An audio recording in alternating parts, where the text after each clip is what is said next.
Negosyante ka, freelancer, or lumalaki na ang negosyo mo? Ang virtual office ang solusyon para makasave ka ng cost at ma-boost ang professional image mo. Hi, I'm Lena Goba, owner ng mga real estate property. 2023 na ma-discover ko ang virtual office through my business consultant. Pero hindi ko pinansin kasi hindi naman ako interesado nung time na yon.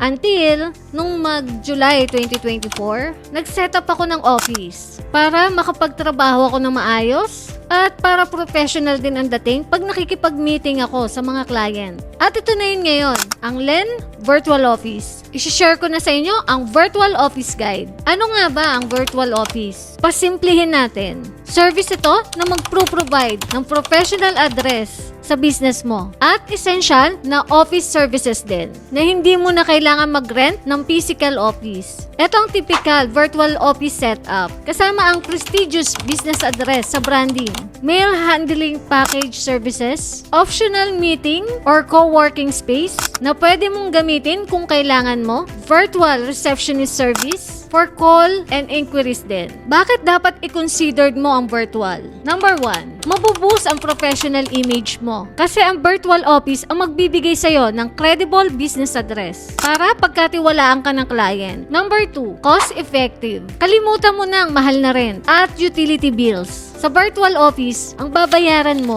yung services lang na kailangan mo. Number 3, work from anywhere. Nasa bahay ka or nasa travel, ang virtual office ang magpapanatili na smooth na tumatakbo ang business mo. Number 4, access to resources. Need mo i-meet ang client face-to-face. Maraming virtual office na nag-provide ng premium rooms na pwede mong rentahan per hour. Sino nga ba magbe-benefit sa virtual office? Ang virtual office, hindi siya pang isang klaseng tao lang. Ito ay para sa gusto ng flexibility at professionalism. Freelancer o solopreneur ka. Ito ang magbibuild ng credibility mo na hindi ka mahahassle na mag-manage ng office. Startup, makakasave ka ng pera habang nakapokus ka sa growth ng negosyo mo. Small businesses, makakapag-operate ka professionally nang walang overhead costs. Expanding companies, makakapag-test ka ng market sa pagsiset up ng local address bago ka makapag-commit sa physical office. Paano ka makakapili ng tamang virtual office provider? Number 1, pili ka ng address na makaka-add prestige sa iyong business. Number 2, siguraduhin mo na yung provider mag-o-offer sa'yo ng mail handling, call answering, and meeting spaces. Number 3, reputation. Basahin mo yung reviews at mag-ask ka rin ng recommendation. Number 4, flexibility and pricing. Tingnan mo yung plan mo kung pasok ba sa budget at pwede mo i-scale. Pinaniniwalaan ko na ang virtual office ang makakatulong sa business mo. Flexible ito,